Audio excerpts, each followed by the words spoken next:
ओम Sai Ram. Apex academy की live classes में आपका स्वागत है। उम्मीद करता हूं कि अब तक जो पढ़ाया गया होगा उसको आपने रिवाइज किया होगा। आज उसी से क्लास आगे बढ़ाते हैं। थोड़ा सा ये ध्यान रखिएगा कि डे बाय डे क्लास की गहराई बढ़ेगी, तो अपने आप को भी थोड़ा मानसिक रूप से उसी स्तर पे तैयार करिएगा। पिछली क्लास हम लोगों ने रोकी थी, संविधान और विधान, कॉन्स्टिट्यूशन एंड लॉ, इनमें अंतर क्या है। तो आज वहीं से फिर शुरू करते हैं।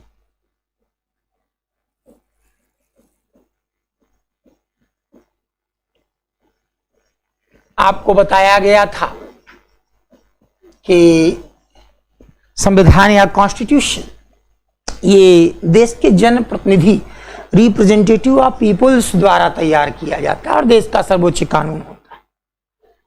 विधान, लॉ, एक्ट, कानून, ये देश की विधायिका, संसद और विधानमंडल द्वारा तैयार किया जाता है और ये हमेशा इसके अनुसार होता है। बच्चों, एक शब्द बहुत आता है, बार बार आता है, इनमें से कौन सी संस्था संवैधानिक है और कौन सी संस्था संवैधानिक नहीं है। तो ये ध्यान रखिए, एक सरल सा नियम, जिसका भी कॉन्स्टिट्यूशन में जिक्र है, जिसका भी कॉन्स्टिट्यूशन में जिक्र है वो संवैधानिक हो। पंचायती राज संविधान उसका जिक्र है, पंचायती राज संवैधानिक। इसलिए नहीं अक्सर बोल देते हैं कि संवैधानिक पद है, राज्यपाल का पद संवैधानिक पद है, प्रधानमंत्री का पद संवैधानिक पद है। दीज आर कॉन्स्टिट्यूशनल ऑफिसेस, जिसका भी संविधान में जिक्र है। कुछ संस्थाएं ऐसी होती हैं जिनको संसद या राज्य में विधानमंडल तैयार करते हैं, तो उनको स्टैट्यूटरी बॉडी बोलते हैं। उन संस्थाओं को सांविधिक बोलते हैं, स्टैट्यूटरी।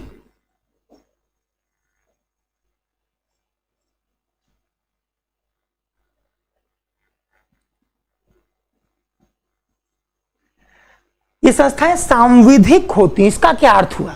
यानी इनका जिक्र संविधान में नहीं है, इनको संसद ने या प्रदेश में स्टेट लेजिस्लेचर, राज्य विधानमंडल ने बनाया है। कोई ऐसा उदाहरण, जैसे नीति आयोग की हम बात कर लें, चर्चित संस्था है। और एक संस्था की बात हम लोग कर लेते हैं, NHRC, national human right commission. अगर आपसे कोई पूछे तो नीति आयोग से भी बेहतर उदाहरण होगा NHRC की चर्चा करना, नेशनल ह्यूमन राइट कमीशन, राष्ट्रीय मानवाधिकार आयोग। ये संस्था, इसको संविधान में कहीं जगह नहीं मिली, लेकिन ये संसद द्वारा गठित की गई है, इसलिए इसको कहा जाएगा एक सांविधिक स्टैट्यूटरी बॉडी। अब जैसे योजना आयोग क्या था, तो इसका संविधान में जिक्र नहीं था, इसलिए एक शब्द का और प्रयोग करते हैं, संविधानेतर। तो इसका अर्थ समझिए कि ये एक्स्ट्रा कॉन्स्टिट्यूशनल संविधानेतर संस्था कही जाती है।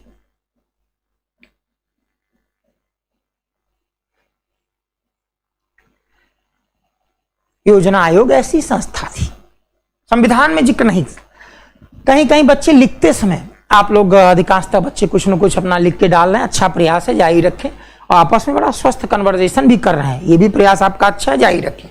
आपको जहां लगता है कि सर को इंटरफियर करना चाहिए, वहां मैं निश्चित तौर पे आप लोगों के बीच में आऊंगा, तो आप अपना ये जो विचार विमर्श है और उस प्लेटफॉर्म का आप सही प्रयोग भी कर रहे हैं। हाँ, इक्का दुक्का अपवाद तो होते ही है, तो उसका कारण आप भी बेटा समझते हैं कि जो अपवाद वाले लोग हैं उनका उद्देश्य कोई आपकी तरह पढ़ना नहीं होता है ना, उस पर चर्चा हमें नहीं करनी है। तो संविधानेतर या एक्स्ट्रा कॉन्स्टिट्यूशनल, यानी इसका संविधान में जिक्र नहीं। फिर इसका जिक्र कहां है? क्या ये स्टैट्यूटरी बॉडी है, क्या इसको संसद ने बनाया, ये उसके रूप पे निर्भर करता है। तो योजना आयोग को आप हमेशा बोलेंगे कि ये संविधानेतर संस्था है, एक्स्ट्रा कॉन्स्टिट्यूशनल बॉडी। अब तो रह नहीं गई, संविधान में इसका जिक्र नहीं, लेकिन क्या आप इसको गैर संवैधानिक बोलेंगे? ना, ये शब्द अच्छा नहीं है। जो गतिविधियां संविधान के विरुद्ध होती हैं उनको हम लोग एंटी कॉन्स्टिट्यूशनल बोलते हैं। तो गैर संवैधानिक शब्द का प्रयोग बहुत समझ कर करना चाहिए। हमारे पास शब्द है ना, संवैधानिक संस्था है, संविधानेतर संस्था है, whether it is a constitutional body or extra constitutional body और स्टेचुटरी बॉडी या सांविधिक संस्था समझकर प्रयोग करेंगे। आपने कह दिया गैर संवैधानिक, मतलब संविधान विरोधी हो गया इसका अर्थ, इसको समझकर हमको प्रयोग करना है। अब आज जिस चैप्टर पे हम लोग चलेंगे उसको आप बड़ा ध्यान से समझिएगा। अक्सर लोग कहते हैं कि भारत की शासन प्रणाली पूरी ब्रिटिश प्रणाली की नकल है। काफी हद तक वो सही भी है, लेकिन आप सिविल सर्विस की तैयारी कर रहे हो और ये क्लास प्री और मेंस दोनों उद्देश्य से आपका कॉन्सेप्ट क्लियर करना चाहती है। इसको आप पहले अच्छे तरीके से समझ लीजिए कि क्या वास्तव में हमने सब कुछ हूबहू ब्रिटिश प्रणाली ले लिया है। जितना आप क्लियर रहेंगे उतने ही आपको अच्छे नंबर मिलेंगे, उतना ही आपका अच्छे आसानी तरीके से प्री निकलेगा, मेंस में अच्छे नंबर मिलेंगे और इंटरव्यू में आप अपनी बात अच्छे तरीके से पुटअप कर पाएंगे।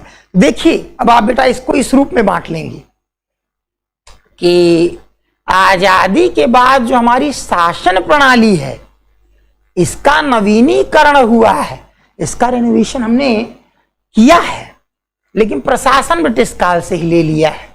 हूबहू मैक्सिमम चीजें वहीं से ले ली, एडमिनिस्ट्रेशन मैक्सिमम चीजें हमने वहीं से ले ली है। फिर समझिए प्रशासन में यानी जो भी आपके जिलाधिकारी का पद है, पुलिस थाने, ये सब ये आपने ब्रिटिश काल से ले ली है। इनके तरह चलाने के तरीके भी अधिकांशतः वहीं से, बीच बीच में अमेंडमेंट किए गए, लेकिन शासन नया है। ब्रिटिश काल में न तो राष्ट्रपति थे, न प्रधानमंत्री थे, न संसद थी, न राज्यपाल थे, न मुख्यमंत्री थे, न राज्य विधानमंडल स्टेट लेजिस्लेचर था। तो ये चीजें हमने नहीं ली है और ये चीजें जो है वो अंग्रेजी दौर से ही चल रही। शायद कुछ दिक्कतों का कारण भी यही है। अब इसको जरा कॉन्सेप्चुअल समझिएगा। व्लादिमीर इलीच लेनिन के नाम से ज्यादा ये प्रसिद्ध है। उन्होंने बताया था कि जो आपका लक्ष्य हो उसी अनुरूप आप पूरे परिवर्तन करिए, उसी अनुरूप आप सारे परिवर्तन करिए। आप सिविल सर्वेंट बनना चाहते हैं, इस परीक्षा की तैयारी का अपना एक अलग तरीका है, अलग उद्देश्य, तो आप अपने मन को, मस्तिष्क को, दिनचर्या, रूटीन को, सबको उसी तरीके से चेंज कर दीजिए। अब आप की तैयारी का तरीका शिथिल है, आप अपनी आदतों से मुक्ति नहीं पा रहे हैं जो आपको पीछे घसीट रही हैं, और आप सिविल सर्वेंट भी बनना चाहते हैं, तो निश्चित तौर पर कहीं ना कहीं कंट्रेरी तो है ही। तो लेनिन का कहना था कि जब हम आम जनता के लिए शासन प्रणाली बनाना चाहते हैं तो हर चीज उसी अनुरूप करो, और निश्चित तौर पर उसने वैसा किया भी। नया संविधान, नई संसद, नई प्रशासनिक प्रणाली। भारत ने कहां चूक कर दी इसको देखिए। मेंस में आपके काम आएगा और इंटरव्यू में आपके काम आएगा। भारत ने प्रशासन तो पूरा ब्रिटिश काल का ही बनाए रखा है, शासनिक प्रणाली जो है वो नई यानी लोकतांत्रिक शासन प्रणाली ले ली। यही तो कंट्राडिक्शन है।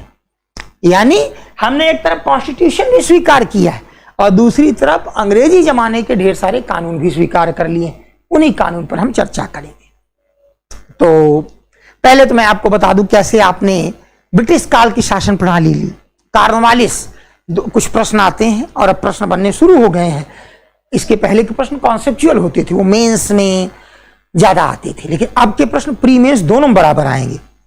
तो अब अगर कोई पूछे भारत में सिविल सेवा का जन्मदाता, तो कॉर्नवालिस टिक करिए। अगर आपसे कोई पूछे कि भारत में आईसीएस का जन्मदाता, जबकि आईसीएस का अर्थ भी होता है इंडियन सिविल सर्विस, तब लॉर्ड मैकाले टिक करिए। दोनों में अंतर है। कॉर्नवालिस ने क्या किया इसको ध्यान से बच्चों समझें। कॉर्नवालिस ने 1787 में एक पद सृजित किया जिसको बोलते हैं कलेक्टर। नाम से स्पष्ट है, कलेक्ट करता था क्या? रेवेन्यू, लगान।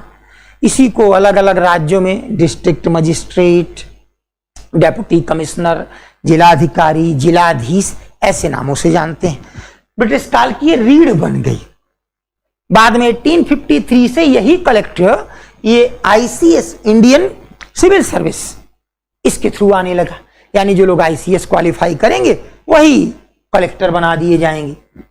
तो कॉर्नवालिस ने ही कलेक्टर का पद सृजित किया। कॉर्नवालिस ने ही पुलिस अधीक्षक और थानेदारों एसएचओ का पद सृजित किया। कॉर्नवालिस ने हर 1000 वर्ग किलोमीटर की जनसंख्या के क्षेत्रफल पर एक एक थाना बनाया और उनके लिए एक एक थानेदार की नियुक्ति की। तो पुलिस सिस्टम भी कॉर्नवालिस लेकर आया, कॉर्नवालिस से जिला अदालतें लेकर आया। यानी 1793 तक ये तीनों प्रमुख संस्थाएं जो कि एडमिनिस्ट्रेशन से जुड़ी हुई थी, ये हमारे पास आ चुकी थी। यानी कलेक्टर भी, पुलिस अधीक्षक भी, थानेदार भी और जिला अदालतें भी।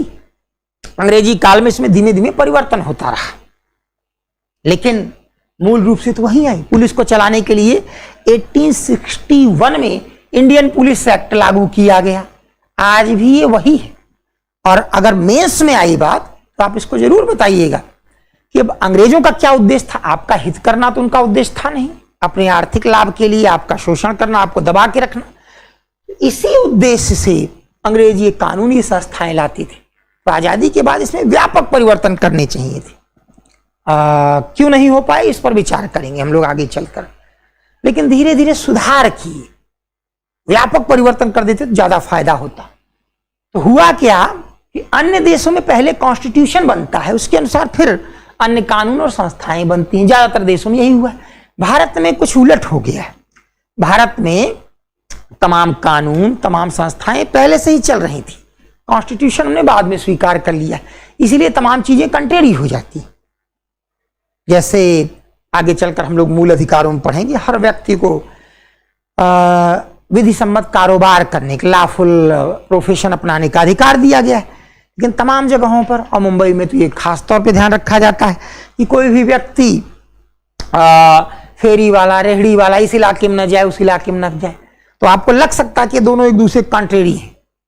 तो कारण ये है कि डे बाय डे का जो आपका जीवन चलता है वो विधान, एक्ट, ला, कानून के अनुसार चलता है, और संविधान की जरूरत बहुत उच्च स्तर पे पड़ती है, बहुत उच्च स्तर पे। लेकिन डे बाय डे का जो जीवन आपका चलता है वो उसी विधान, एक्ट या ला के अनुसार चलता है। तो इस बात को समझने की कोशिश करिएगा। अंग्रेजी शासनकाल में कौन कौन से विधान, एक्ट, ला, कानून हमारे ऊपर लागू किए गए, जरा हम लोग इसको भी समझने की कोशिश करेंगे। अंग्रेज ये नेशनल मूवमेंट का भी हिस्सा है, लेकिन हम लोग इसको पॉलिटी के उद्देश्य से पूरा करेंगे। नेशनल मूवमेंट में जब मैं आपको पढ़ाऊंगा तो सारे एक्ट के एक एक प्रावधान पे चर्चा होगी। यहां सिर्फ उन चीजों पे चर्चा करेंगे जो कि आपकी मदद कर सकें पॉलिटी को अच्छी तरीके से समझने में। अंग्रेजों ने जब भारत में एक क्षेत्र अपने कब्जे में कर लिया तो हम पर लागू करने के लिए पहला कानून वो रेगुलेटिंग एक्ट के रूप में लाए थे। ध्यान रखिएगा और कॉन्सेप्ट क्लियर होना चाहिए। मेरे मुंह से कोई शब्द निकले, एक एक अक्षर आपके दिमाग में क्लियर होना चाहिए। किसको रेगुलेट कर रहे थे? ईस्ट इंडिया कंपनी को। ईस्ट इंडिया कंपनी ब्रिटेन की तमाम कंपनियों में एक, और भारत में आकर वो शासक बन गई। देश के छठे हिस्से पर शासन करने लगी थी, जिसमें आज का बंगाल, पश्चिम बंगाल, बिहार, ओडिशा, झारखंड और बांग्लादेश का इलाका और पूर्वी उत्तर प्रदेश के कुछ क्षेत्र थे। ये पूरा इलाका इंग्लैंड से भी बड़ा था, उससे भी ज्यादा जनसंख्या थी। तो ऐसी स्थिति में कंपनी शासन करे, उस पर कुछ नियंत्रण रखे, तो ब्रिटिश संसद ने एक कानून बनाया, रेगुलेटिंग एक्ट। तो रेगुलेटिंग एक्ट से आपको क्या मिला जो आज तक चल रहा है? तो जरा इसको सरल रूप में समझिए, यहीं से समझने की शुरुआत कर दीजिएगा आप लोग। आज की शासन प्रणाली में हम क्या देखते हैं? ऊपर के स्तर पर संसद है, राष्ट्रपति है, प्रेसिडेंट और प्रधानमंत्री और उनकी मंत्रिपरिषद है, prime minister and council of minister. British शासनकाल में यह हिस्सा गायब था जिसको हम संसद कहते हैं। राष्ट्रपति और प्रधानमंत्री का सम्मिलित रूप गवर्नर जनरल,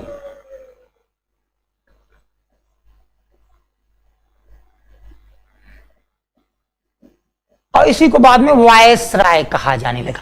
मैं आपको बताऊंगा गवर्नर जनरल और वायसराय में क्या अंतर होता है, लेकिन समय आने पर। तो ये ब्रिटिश शासन काल में देखिए, ये सारी चीजें एक ही व्यक्ति में एक ढंग से समा गई हैं। गवर्नर जनरल, वायसराय और उसकी कार्य समिति एग्जीक्यूटिव के कुछ सदस्य। ये सिस्टम रेगुलेटिंग एक्ट से आया। तो एक लाइन में यूपीएससी के जो प्रश्न होते हैं थोड़ा कॉन्सेप्चुअल होते हैं, तो अगर एक लाइन में निचोड़ लेना हो तो रेगुलेटिंग एक्ट से क्या चीज उभर कर सामने आई जो भारत में आगे चलकर इस रूप में विकसित हुई? The element which has been prolonged into such form by regulating act। तो आप बताएंगे भारत का शीर्ष नेतृत्व जिसको कहते हैं, यानी गवर्नर जनरल और उसकी एग्जीक्यूटिव, ये रेगुलेटिंग एक्ट की देन है। पॉलिटी में बस इतनी चर्चा करनी, उसके और प्रावधानों पर हमें कोई चर्चा नहीं करनी। ये नेशनल मूवमेंट वाले यानी मॉडर्न हिस्ट्री वाले सेगमेंट में हम लोग देखेंगे। एक चीज मैंने बार बार कही है, व्हाट टू रीड से ज्यादा जरूरी what to not read, what to do से ज्यादा जरूरी व्हाट टू नॉट डू। तो आप अपने आप को हमेशा एकदम अर्जुन की तरह चिड़िया की आंख पर केंद्रित रखिए। रेगुलेटिंग एक्ट 1773, इससे शीर्ष नेतृत्व यानी गवर्नर जनरल, अभी इसके नाम के आगे बंगाल शब्द लगता था, तो गवर्नर जनरल और उसकी एग्जीक्यूटिव, एग्जीक्यूटिव क्या है आजकल की आप समझ लीजिए मंत्री परिषद, काउंसिल ऑफ मिनिस्टर्स, ये रेगुलेटिंग एक्ट से सामने आया। तो मैं उम्मीद करता हूं कि आप लोगों ने एक लाइन में लिख लिया होगा कि रेगुलेटिंग एक्ट से ब्रिटिश भारत में कंपनी का शीर्ष नेतृत्व उभरकर सामने आया। Top leadership of company in India या in British India was emerged by regulating act. यहां इतना ही आपके लिए पर्याप्त है। उसके बाद अंग्रेजों ने एक एक करके फिर 4 बार चार्टर एक्ट लागू किए। इसको ऐसे देखते चले जाइए और जहां आपके लिए पॉलिटी मददगार हो उस बिंदु पे रुक जाइए। देखें,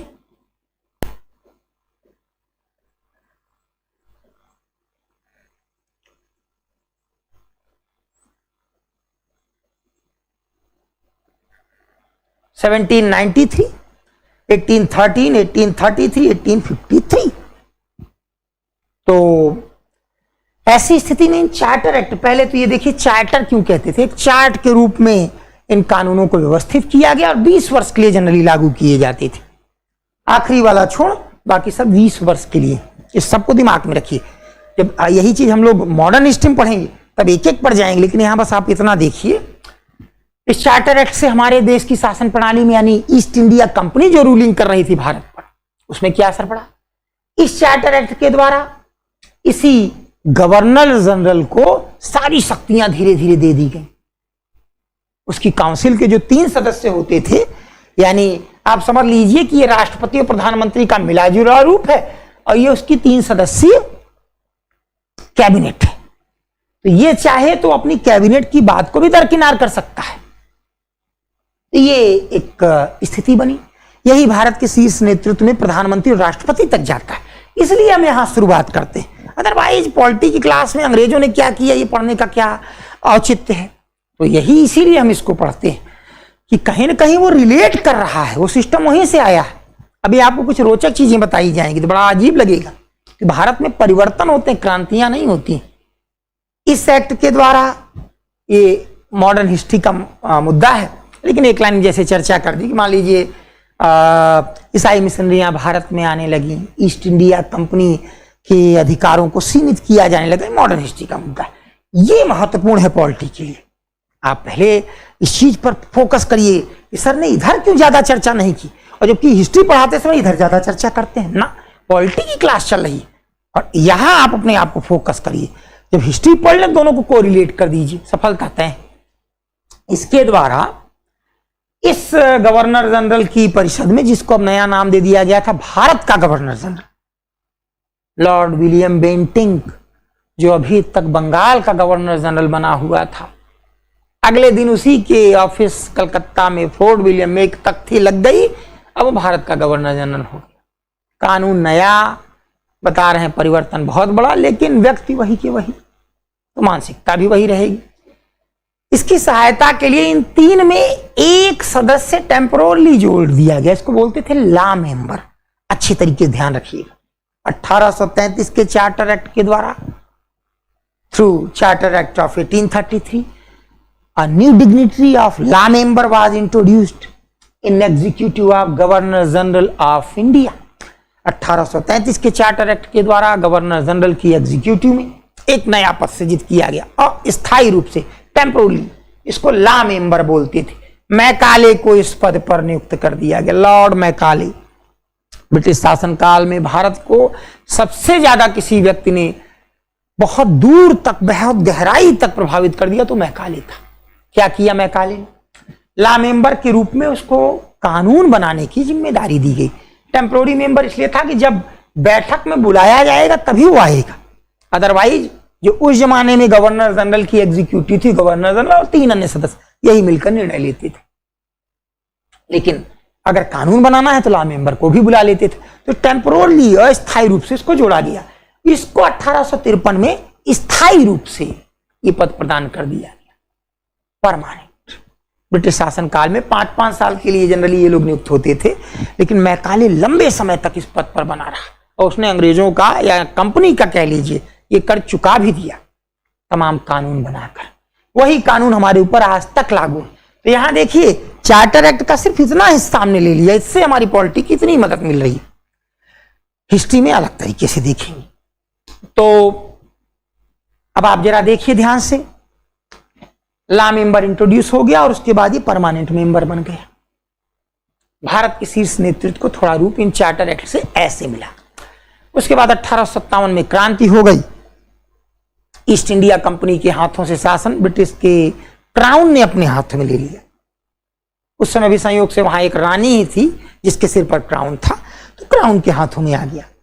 उसके बाद फिर इंडियन काउंसिल एक्ट लागू करने शुरू किए गए भारत के ऊपर, इंडियन काउंसिल एक्ट। तो इससे हमारी शासन प्रणाली को कितनी मदद मिलती है इंडियन काउंसिल एक्ट से, तो जरा इस चीज को भी हमको देखना है। इंडियन काउंसिल एक्ट ये आए 1861, 1892 और 1909। एक चार्ट के रूप में हमेशा दिमाग में रखिएगा। अब से भारत की शासन प्रणाली बच्चों इस तरीके से चल रही है। ऊपर कौन होगा? वायसराय। गवर्नर जनरल की जगह वायसराय बोला गया। गवर्नर जनरल ये जो ब्रिटिश प्रोविंसेस थे उनको गवर्न करता था, और वायसराय का अर्थ होता है ये क्राउन का रिप्रेजेंटेटिव है। तो अब वायसराय शब्द 1861 से लेकर और आगे चलकर 1935 तक बोला जाएगा। 1935 के बाद ये दोनों पद फिर से एक साथ प्रयोग किए जाने लगे। 1935 to 1947 governor general cum viceroy. तो जब वो राज्यों के गवर्नर्स को चिट्ठी लिखता था तो उसके नीचे उसका डेजिग्नेशन लिखा जाता था गवर्नर जनरल 1935 के बाद। और जब भारतीय रियासतों प्रिंसली स्टेट्स को चिट्ठी लिखता था, मान लीजिए जम्मू कश्मीर के महाराजा को, तब वो डेजिग्नेशन अपना लिखता था वायसराय ऑफ इंडिया। वायसराय का अर्थ होता है क्राउन का रिप्रेजेंटेटिव। वायसराय का अर्थ होता है ब्रिटिश ताज का प्रतिनिधि। तो 1861 से भारत की शासन प्रणाली टॉप पर रहेगा वायसराय। और ध्यान दीजिएगा, और उसके बाद फिर कौन होगा? एक होगी इसकी एग्जीक्यूटिव। अगर हम इसके का कंपैरिजन करना चाहें तो आजकल की कैबिनेट से कर सकते हैं, प्रधानमंत्री और उसकी कैबिनेट। तो ये उसके समतुल्य थी। और 1861 में इसमें 5 सदस्य थे, क्योंकि 1860 में फिनांस मेंबर भी इंट्रोड्यूस कर दिया गया था, वित्त सदस्य। अच्छा, अधिकार इनके पास मंत्रियों जैसे ही थे, लेकिन 1947 के पहले भारत ने मंत्री शब्द का प्रयोग नहीं किया है। प्रधानमंत्री और मंत्री शब्द ये 1947 के बाद ही आए हैं, इसको आप ध्यान रखिएगा। इसीलिए कई बार आईएएस में और पीसीएस में प्रश्न आ चुका है। 2 सितंबर 1946 को जीएल नेहरू वेवेल की कार्य समिति में क्या नियुक्त किए गए थे? तो हम लोगों को क्या बता दिया जाता है? नेहरू प्रधानमंत्री बना दिए गए थे। प्रधानमंत्री का पद जीएल नेहरू के पास 15 अगस्त 47 को आया है। 2 सितंबर 1946 को क्या बने?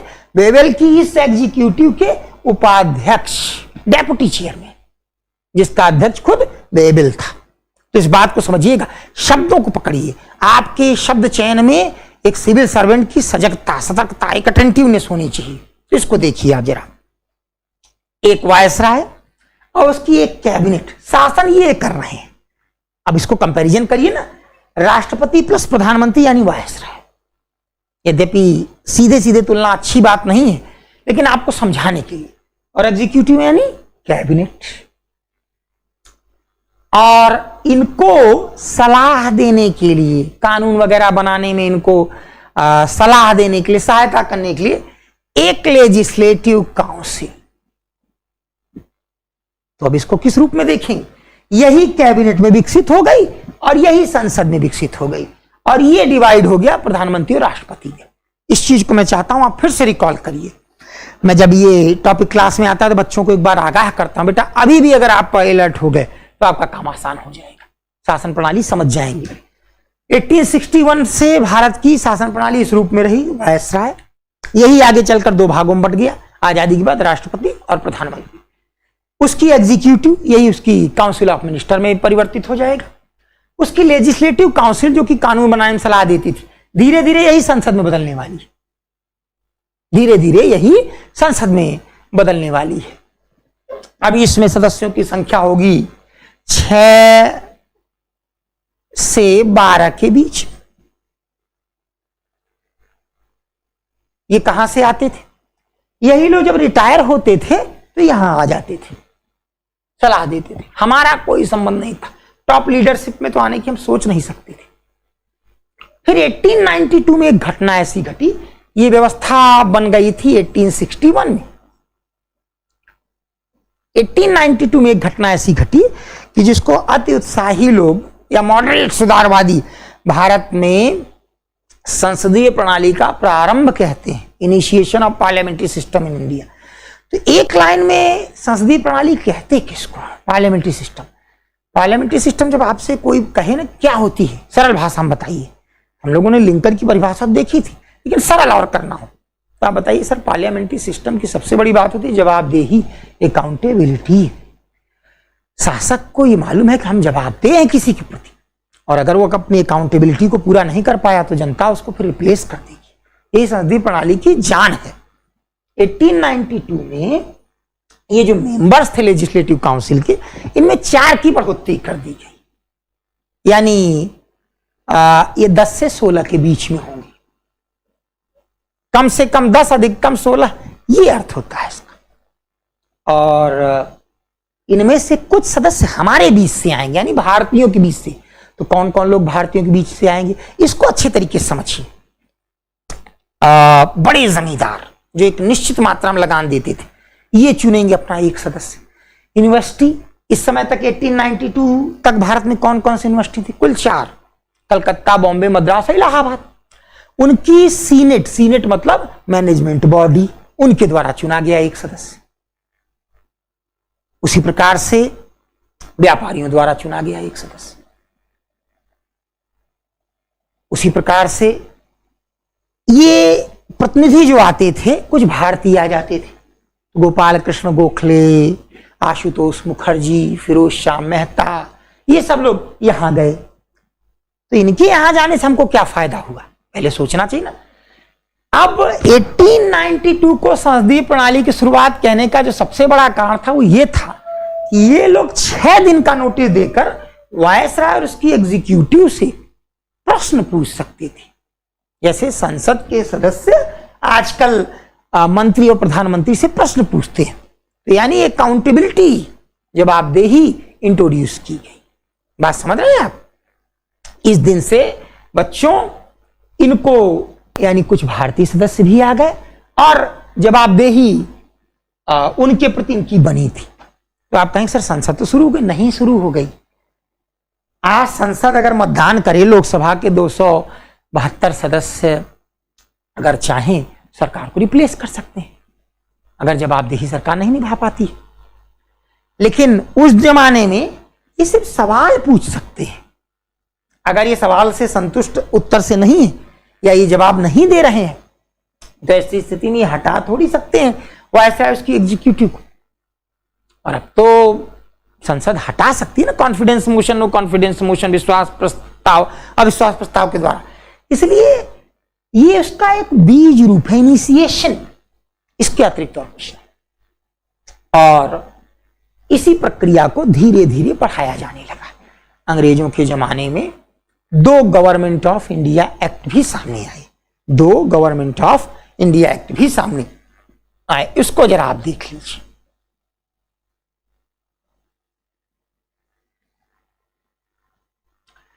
एक 1919 में और एक 1935।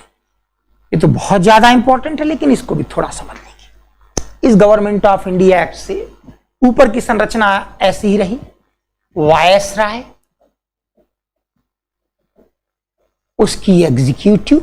हाँ, वो बात अलग थी कि अब इस एग्जीक्यूटिव में सदस्यों की संख्या थी 8, और इस 8 में 3 भारतीय होते थे, क्योंकि 1909 से ही एक भारतीय भी रखा जाए ये प्रावधान कर दिया गया था।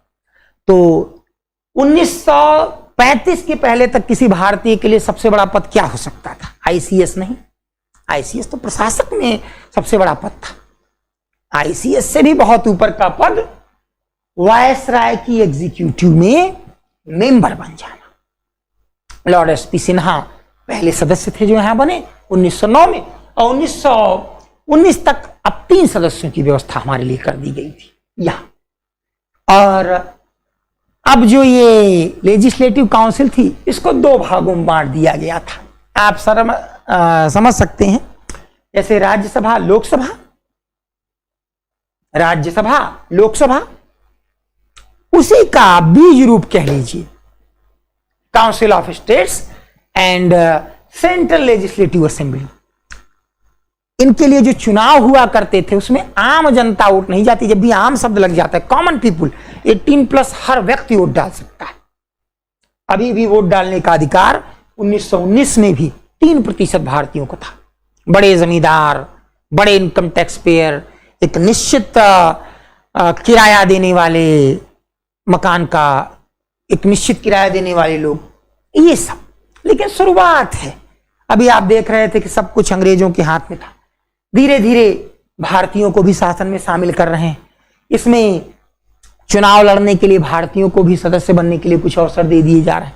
ये 1919 से शुरुआत हुई। ये पहला गवर्नमेंट ऑफ इंडिया एक्ट था, और इसकी एक सबसे बड़ी विशेषता ये थी कि प्रदेश, प्रोविंस बोलते थे अंग्रेज, उस लेवल पर ये जो लेजिस्लेटिव असेंबली प्रदेश में चुनी जाती थी, जैसे केंद्र का आपने देखा वायसराय और एग्जीक्यूटिव और 2 सदन वाली एक विधायिका लेजिस्लेचर, ऐसे ही प्रदेश में था गवर्नर, उसकी एग्जीक्यूटिव, और यहां के लेवल पर एक आजकल के लेजिस्लेटिव असेंबली, लेकिन उस जमाने में लेजिस्लेटिव काउंसिल ही बोलते थे। तो प्रदेश के स्तर पर भी था। तो इसके कुछ सदस्यों को यहां के दायित्व भी दे देते थे। तो इसी चीज को बोलते हैं प्रांतों का दोहरा शासन, डायरकी ऑफ प्रोविंसेस। इस चीज को मैं एक बार फिर से रिपीट कर रहा हूं, अच्छे तरीके से ध्यान सुनिए। 1919 के गवर्नमेंट ऑफ इंडिया एक्ट में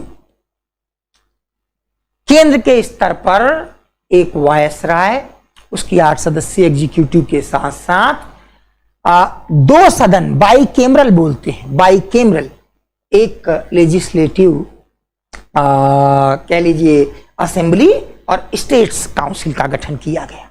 जैसे आज राज्यसभा और लोकसभा, 3% लोगों को मताधिकार भी दिया गया। राज्य के स्तर पर गवर्नर, उसकी एग्जीक्यूटिव और एक लेजिस्लेटिव असेंबली, जो बोलते थे लेजिस्लेटिव काउंसिल, का गठन किया गया।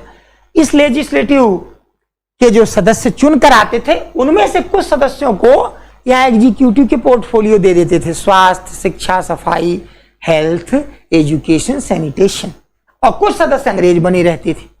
तो अंग्रेज भी शासन कर रहे हैं, भारतीय भी शासन कर रहे हैं। इसी को बोलते हैं प्रांतों में दोहरा शासन, डायरकी इन प्रोविंसेस। तो ये कब आया?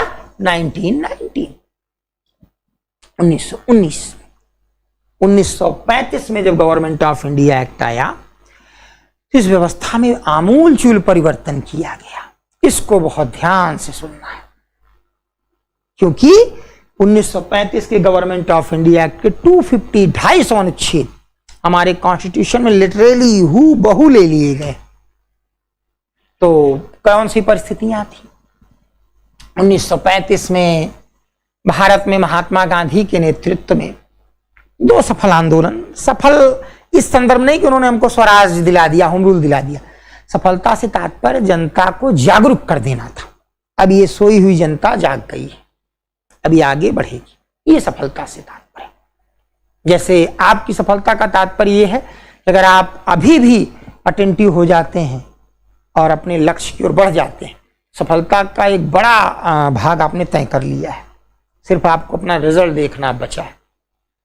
सफलता जिस दिन से जग गए उस दिन से ही शुरू हो गई। 1935 के गवर्नमेंट ऑफ इंडिया एक्ट के समय अंग्रेजों को लगा कि भारतीयों को अपनी ओर मिलाने का एक आखिरी प्रयास हम करें। ये अब तक का सबसे बड़ा कानून था जो अंग्रेजों ने भारत में लागू किया था। नेशनल मूवमेंट पढ़ते समय इसको हम लोग डिटेल्ड में देखते हैं। यहां से पॉलिटी का हिस्सा लेंगे। इसमें 321 आर्टिकल्स थे, 321 अनुच्छेद थे और इसमें से 250 अनुच्छेद हमारे वर्तमान संविधान में 250 articles have been duly introduced in our present constitution. हमारे वर्तमान संविधान में हूबहू ले लिए गए।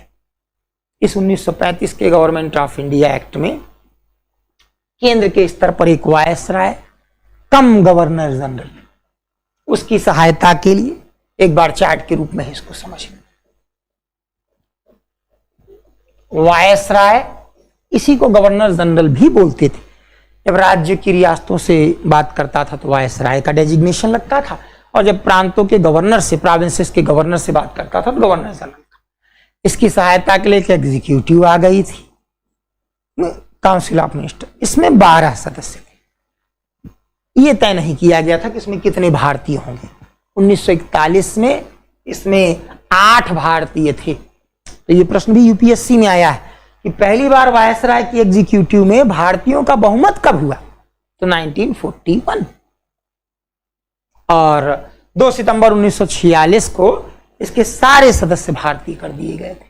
तो नेहरू तभी उपाध्यक्ष बने। सरदार वल्लभ भाई पटेल एक सदस्य थे जिनके पास गृह विभाग था, तो होम डिपार्टमेंट के मेंबर कहे जाते थे। ऐसा चलन था उस समय बोलने का। तो ये वायसराय ऑब्लिक गवर्नर जनरल की एग्जीक्यूटिव थी और यहां 2 सदन वाली संसद बना दी गई थी, council of states and federal assembly. Council of states and federal assembly. आजादी के बाद काउंसिल ऑफ स्टेट्स शब्द हमने 1954 तक राज्यसभा के लिए प्रयोग किया, बाद में खत्म कर दिया। फेडरल असेंबली शब्द को हमने लोकसभा कर दिया। चुनाव की प्रक्रिया पूरी बदल दी। इससे, इस कानून से हमको बहुत सारी चीजें मिली। 250 अनुच्छेद आर्टिकल तो हूबहू लिए ही हमने। इमरजेंसी का पूरा क्लॉज हमने यहीं से लिया है। सीएजी का पद बड़ा महत्वपूर्ण पद होता है, controller and auditor general of India, ये भी हमने यहीं से लिया है और अन्य तमाम चीजें। इसीलिए बार बार 1935 के गवर्नमेंट ऑफ इंडिया एक्ट की चर्चा होगी। उसके बाद फिर 1946 से संविधान सभा का गठन, संविधान निर्माण की प्रक्रिया प्रारंभ हुई। Formation of constituent assembly and drafting of constitution were started since 1946। इस पर आज हम आ जाते हैं। तो भारतीय शासन काल में प्रशासन में ब्रिटिश विरासत को एक बार फिर से देख लें कि आजादी के बाद शासन या रूलिंग, संसद, प्रधानमंत्री, राष्ट्रपति, ये तो हमने इंट्रोड्यूस किए। प्रशासनिक प्रणाली अंग्रेजों की, यही नहीं अंग्रेजों के बनाए कानून भी आज तक चल रहे हैं। जैसे थोड़ा सा इस पर विचार कर लीजिएगा आप लोग। अंग्रेजों के बनाए, भारत में जो अभी सबसे पुराना कानून लागू है वो 1836 का है। वो सबसे पुराना कानून है, अभी तक लागू है। लेकिन अंग्रेजों ने 1860 में आईपीसी तैयार की।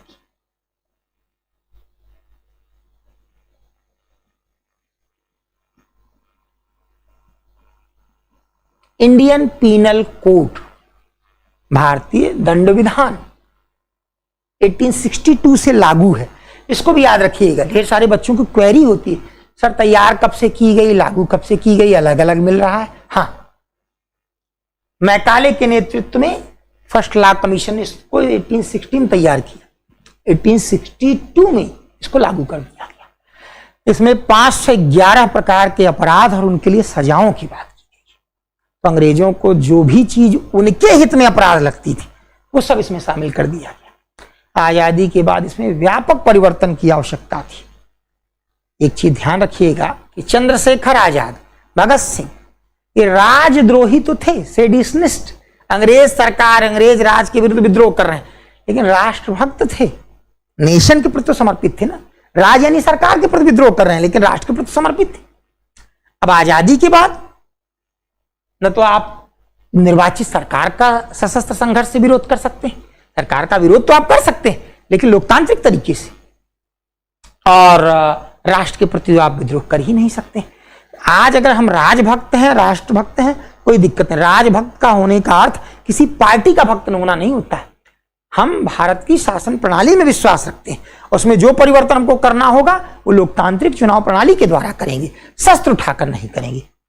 ये कहते हैं कि राजभक्त यानी शासन के प्रति हमारी निष्ठा है, और शासन किसी दल का शासन नहीं होता है, ये भारत का शासन है जो कि संविधान के अनुसार और अन्य कानूनों के अनुसार चलता है। इन शब्दों को समझिए। लेकिन चंद्रशेखर आजाद और भगत सिंह ये राजद्रोही तो है, राष्ट्रभक्त हैं, अंग्रेज सरकार का विद्रोह के विरुद्ध विद्रोह कर रहे थे, लेकिन राष्ट्र के प्रति समर्पित थे। इन दोनों चीजों को समझिए।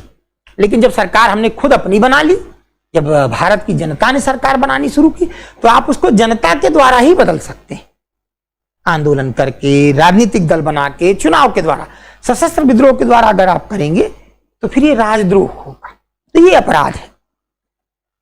तो 1860 से जो आईपीसी लागू हुआ, 511 प्रकार के अपराधों उनके लिए सजाओं का प्रावधान। अंग्रेजों के ही जमाने का आपको बताया, इंडियन पुलिस एक्ट 1861 से लागू है। यहां तक कि 1973 तक तो अंग्रेजों का ही बनाया हुआ क्रिमिनल प्रोसीजर कोड, जिससे आपराधिक मसलों में सारी प्रक्रियाएं अदालत की, पुलिस की चलती है, वो भी लागू था। 1973 से बदल दिया गया है। और इसी दिन से डीएम की शक्तियों में परिवर्तन आया है। अंग्रेजों के जमाने में कलेक्टर के लिए, पुराने बुजुर्गों के मुंह से शब्द आपने सुना होगा, बोलते थे कलेक्टर जिले का मालिक होता है। ये अंग्रेजी शब्द है, अंग्रेजों के जमाने की कहावत है। 1973 से उसकी शक्तियों में काफी कमी की गई, क्योंकि लोकतंत्र है। अगर किसी भी व्यक्ति को, किसी भी ऐसे व्यक्ति को जो जनता द्वारा नहीं चुना गया, असीमित शक्तियां दे दी गई, अनलिमिटेड पावर्स, तो ऐसी स्थिति में उसका दुरुपयोग कर सकता है। तो 1973 से सीआरपीसी में नया लागू किया, आईपीसी वही है। तो इसको आप जरा समझिएगा कि अंग्रेजी जमाने के तमाम कानून, अभी आपको याद होगा आर्म्स एक्ट पर चर्चा चली थी, तो 1878 का ही आर्म्स एक्ट लागू है। इसका राष्ट्रवादियों ने बड़ा विरोध किया था। इसमें एक प्रावधान है कि भारतीयों को अगर हथियार रखना तो लाइसेंस लेना होगा, लेकिन अगर भारत में रह रहा कोई अंग्रेज है, आईसीएस है, तो उसको हथियार रखने के लिए लाइसेंस लेने की जरूरत नहीं। तो भारतीयों ने विरोध किया, लेकिन आजादी के बाद हमने इसको खत्म नहीं किया।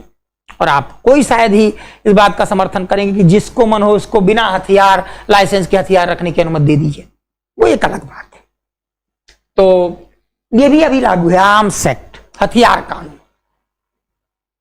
और तो और आप अच्छी तरीके से जानते हैं, आजकल एक शब्द बहुत ज्यादा चर्चित है, थोड़ा सा संशोधन करके सरकार उसको हुबहू रूप में चला रही है, महामारी कानून, एपिडेमिक एक्ट 1897। हम लोगों ने पिछली क्लासेस में चर्चा की थी कि इसी कानून के तहत सरकार को कुछ विशेष अधिकार दिए गए थे जनता के हित में, और इसी का विरोध करने के लिए चाफेकर बंधुओं ने पुणे के प्लेग कमिश्नर रैंड को गोली मारी थी। ये भी 1897 का, बार बार अखबार में आप पढ़ रहे हैं, 123 साल पुराने इस कानून में किया गया संशोधन। तो हमने ये अंग्रेजी जमाने में ही जो थे कानून, ये आज भी बनाए रखे हैं। समय समय पर इनमें संशोधन हो, इसके लिए विधि आयोग, लॉ कमीशन गठित किए जाते हैं हर 3 साल पर सुप्रीम कोर्ट के जज की अध्यक्षता में, कि इनमें अगर कोई संशोधन जरूरी हो, अमेंडमेंट जरूरी हो, इनएविटेबल हो, तो उसको किए जाए। लेकिन वो सारे के सारे सुझाव नहीं माने जाते हैं। उसका कारण आप अच्छी तरीके से जानते हैं। एक सेट पैटर्न से जिनके हित सुरक्षित हो गए, वो कभी नहीं चाहेंगे बहुत व्यापक परिवर्तन, और यही भारत के लिए बहुत बड़ी बात हो गई। इसीलिए आम जनता के डेली रूटीन लाइफ में संविधान के हस्तक्षेप की गुंजाइश जो है बहुत ज्यादा बसती नहीं है। उच्च स्तर पर ही संविधान के हस्तक्षेप की गुंजाइश बसती है। आपका जो रूटीन का काम है वो ऐसे ही किसी न किसी एक्ट से चलता है, और उनमें से अधिकांशतः एक्ट अंग्रेजी शासन के समय ही लागू कर दिए गए थे। लेकिन फिर भी आप ऐसा नहीं कह सकते कि कोई बदलाव नहीं आया। बदलाव आया है। सबसे बड़ा बदलाव संसदीय लोकतंत्र, पार्लियामेंट्री डेमोक्रेसी के रूप में आया। आप अपना प्रधानमंत्री, अपना मुख्यमंत्री चुनते हैं। आप क्षेत्रीय जनप्रतिनिधि, जिसको यहाँ एमएलए, एमपी बोलते हैं, उनके पास जा सकते हैं, और निश्चित तौर पर नौकरशाही इनके द्वारा नियंत्रित होती है। लेकिन एक कटु सत्य ये भी है कि चूंकि आईएएस, आईपीएस ये मंत्रिपरिषद के अधीन काम करते हैं, तो उसके प्रति तो हमेशा ये विनम्र भाव रखते हैं। लेकिन आम जनता के प्रति इनका रुख अभी भी अहमन्यता वाला हो सकता है। यद्यपि सबसे अच्छे भारतीय वो IAS IPS में ही जाते हैं, PCS PPS में ही जाते हैं, और उनमें से अधिकांशतः बहुत विनम्र होते हैं, जनता की बात ध्यान से सुनते हैं और उसके लिए अपने प्रयास भी करते हैं कितनी राहत दी जा सके। तो इन सब चीजों को आज समझेंगे। अब आज से एक नया टॉपिक शुरू करते हैं। बहुत रुचिकर टॉपिक है, ढेर सारे प्रश्न हैं इसमें। भारतीय संविधान सभा का गठन या भारत में संविधान निर्माण की प्रक्रिया। हम लोगों ने पहले दिन चर्चा की थी कि संविधान कॉन्स्टिट्यूशन किसी देश का सर्वोच्च कानून है। Constitution is the supreme law of any country. इसको उस देश के जनप्रतिनिधि रिप्रेजेंटेटिव ऑफ पीपल्स बनाते हैं और जनता की भावनाओं के अनुरूप बनाते हैं। तो भारत में ये प्रक्रिया कब से शुरू हुई, कैसे शुरू, इसको जानने के पहले कुछ बातों पर और चर्चा करें। यूरोप के ज्यादातर जो देश हैं ये 1000 ईस्वी के आसपास छोटे छोटे टुकड़ों में बटे हुए थे। न उस समय आज का यूके ऐसा था, न आज का जर्मनी ऐसा था। इस समय के अनुसार धीरे धीरे बनते चले गए। जैसे बने तो एकजुटता के लिए कुछ चीजें इन लोगों ने अपने यहाँ इंट्रोड्यूस की। राष्ट्रध्वज, नेशनल फ्लैग लाएंगे, नेशनल सॉन्ग लाएंगे, नेशनल एंथम लाएंगे, इस तरीके की चीजें, और संविधान जैसे शब्द भी चर्चा में आए। तो भारत में सबसे पहले संविधान की मांग लोकमान्य बाल गंगाधर तिलक ने की थी। कुछ किताबों में आपको मिलेगा MN रॉय ने की थी। मैं आपको सुझाव दे रहा हूं, और सुझाव क्या, एक शिक्षक के नाते मैं आपसे कहना चाहूंगा कि हमेशा बाल गंगाधर तिलक ही टिक करिएगा। MN रॉय की मांग बहुत बाद की है। 1895 में भारत में सबसे पहले संविधान की मांग बाल गंगाधर तिलक द्वारा की गई। उन्होंने एक शब्द और भी बोला था कि यह संविधान भारतीय बना है। अंग्रेजी जमाने में अभी आपने जो charter act, Indian council act, government of India act देखिए, वो तो अंग्रेज यानी उनकी संसद बना देती थी, अप्रूव होकर भारत में लागू हो जाते थे। लेकिन अब पहली बार किसी भारतीय ने कहा कि हम खुद अपना संविधान बनाएंगे। बाद में यही मांग समय आने पर महात्मा गांधी, मोतीलाल नेहरू, जवाहरलाल नेहरू, MN रॉय, इन सब ने धीरे धीरे दोहराई है। लेकिन एज ए पार्टी प्रस्ताव पारित कर किसी दल द्वारा ये मांग स्वराज पार्टी द्वारा रखी गई। एज ए पार्टी 1934 में स्वराज पार्टी ने एक रेजोल्यूशन पारित किया और कहा भारत का संविधान भारतीय बनाए, ऐसा एक प्रस्ताव पारित किया गया। तो आप याद रखिएगा कि व्यक्ति के रूप में पहले किसने कहा और दल के रूप में पहले किसने कहा। लेकिन हमारा देश निरक्षर था। जब देश आजाद हुआ है तो 1941 की जनगणना में भी मात्र 9% साक्षरता थी, 9% लिटरेसी थी। गरीबी का आलम तो ये था कि 1970 तक सरकार ने हिम्मत ही नहीं जुटाई कि देश में कितने लोग गरीब हैं इसका आकलन कर सके। तो उस परिस्थिति में अंग्रेज भी कहते थे कि तुम अशिक्षित, असंगठित लोग संविधान बनाओगे, हंसते थे। ऐसे ही एक व्यक्ति की हंसी ने भारतीयों को प्रेरित कर दिया। आपका भी लोग उपहास करते होंगे, तो एक तो उपहास से डिमोरलाइज हो जाने वाले लोग हैं, ज्यादातर वैसे ही होते हैं। लेकिन एक होते हैं नहीं, उपहास के बाद वो और ताकतवर होकर उभरते हैं। जवाहरलाल नेहरू लगभग अपने हर भाषण में एक शेर जरूर पढ़ते थे। इस तरह तय की है हमने मंजिलें, हम गिरे उठकर, गिरकर उठे उठकर चले। आप गिरे हैं, गिरकर उठिए, उठकर चलिए। तो ऐसी स्थिति में अंग्रेजों की तरफ से 1928 में बर्केनहेड ने भारतीयों को एक चेतावनी दी, या कह लीजिए उनका उपहास किया भारतीयों का बर्केनहेड ने, कि तुम लोग संविधान, हम जो सुधार प्रस्तुत करते हैं, संविधान शब्द ठीक नहीं होगा, हम जो कानून सुधार प्रस्तुत करते हैं तुम उसका तो विरोध करते हो, लेकिन खुद इस लायक हो नहीं बना सकते। भारत के सभी राजनीतिक दलों ने इस चुनौती को स्वीकार किया। 1928 की बात है। मोतीलाल नेहरू की अध्यक्षता में एक नेहरू कमेटी बनी। नेहरू कमेटी में कई प्रमुख सदस्य थे, जिनमें सुभाष चंद्र बोस भी शामिल थे, तेज बहादुर सप्रू भी शामिल थे। सप्रू एक बहुत बड़ा नाम है, छोटे छोटे टास्क पर डे के लिए ले लिया करें। तेज बहादुर सप्रू पे जैसे आज नेट पे कुछ खोज लिया, सप्रू एक बड़ा नाम है अंग्रेजी जमाने में। संविधान सभा अगर गठित होती 1946 में और इसमें शामिल होते तो सबसे सीनियर सदस्य यही बनते। इन्होंने अपने स्वास्थ्य के कारण, बढ़ती उम्र के कारण मना कर दिया था। तो उसके बाद सबसे सीनियर मेंबर लॉर्ड डॉक्टर सच्चिदानंद सिन्हा बने थे। तो तेज बहादुर सप्रू, उसी प्रकार से सुभाष इसके कुछ प्रमुख सदस्य थे। लेकिन इसमें हिंदू महासभा, मुस्लिम लीग, कांग्रेस, यहाँ तक कि लेबर पार्टी, डिप्रेस्ड क्लासेस जिसको बाद में हम लोग दलित वर्ग कहते हैं, इनसे भी सदस्य लिए गए थे। और बर्केनहेड की इस चुनौती के बाद 1928 में नेहरू कमेटी का गठन हुआ। अध्यक्ष मोतीलाल नेहरू थे। जवाहरलाल नेहरू इसके सदस्य नहीं थे, लेकिन उनको एक सचिव की जिम्मेदारी दी गई थी। कमेटी को जो भी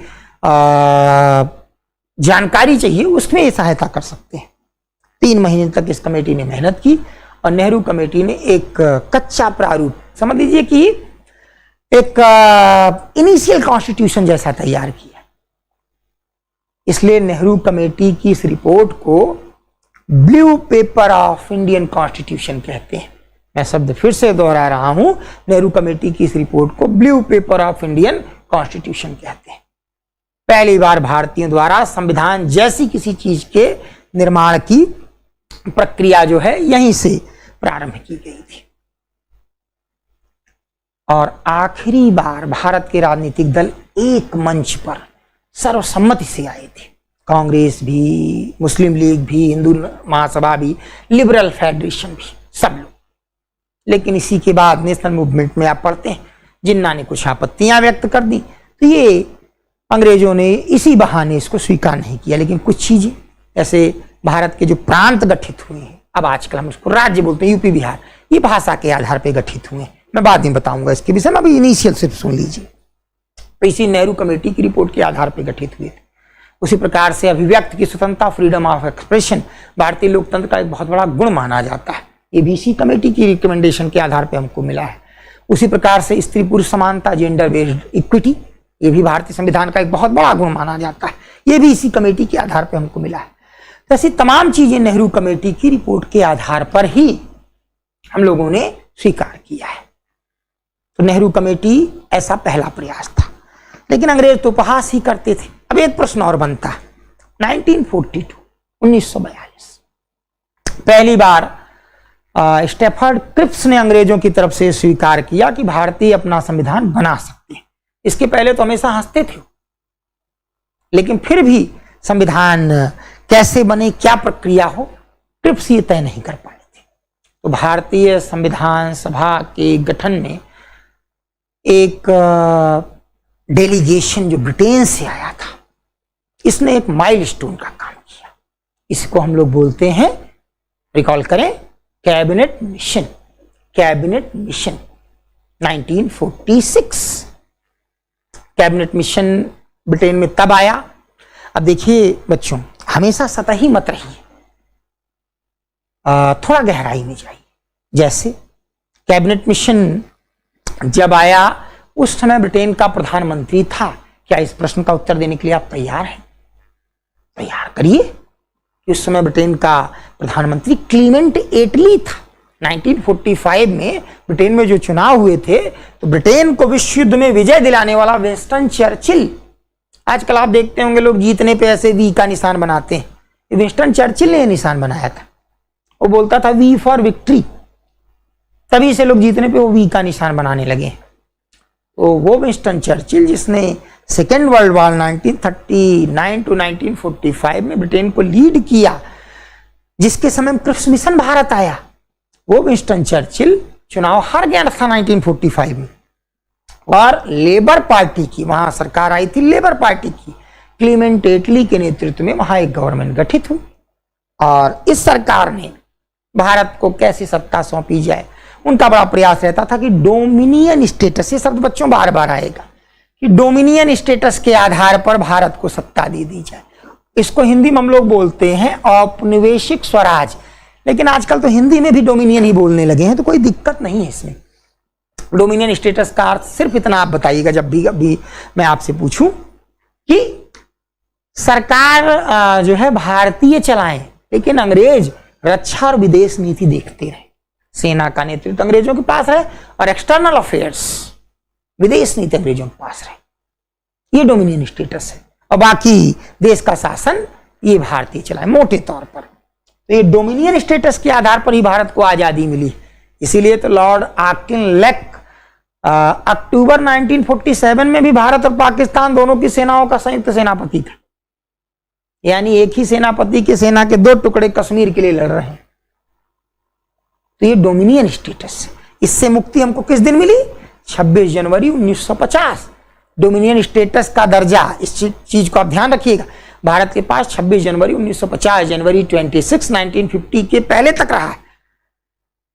रक्षा और विदेश नीति भारतीयों की जो है अंग्रेजों द्वारा संचालित होती रही। लेकिन जिस दिन हम गणतंत्र बने, रिपब्लिक बने, डॉक्टर राजेंद्र प्रसाद ने भारत के राष्ट्रपति के रूप में कार्यभार ग्रहण किया, डोमिनियन स्टेटस हमारा खत्म।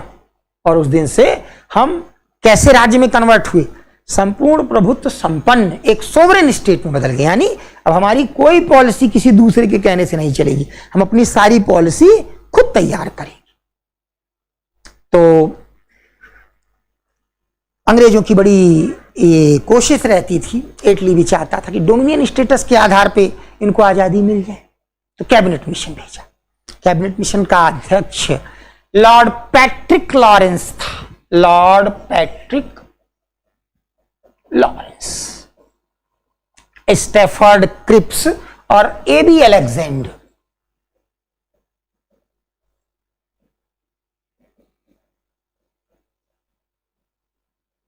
ये इसके दो अन्य सदस्य थे।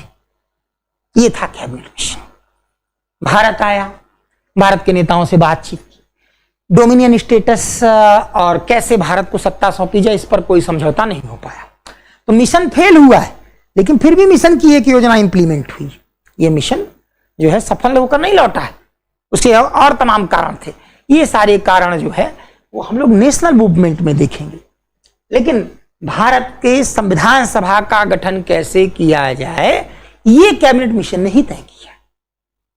तो ये जब कैबिनेट मिशन ने तय किया तो भारत की कॉन्स्टिट्यूएंट असेंबली, संविधान सभा सामने आ गई। ठीक, आज मैंने आपको नेहरू कमेटी के सारे सदस्यों के नाम नहीं लिखाए।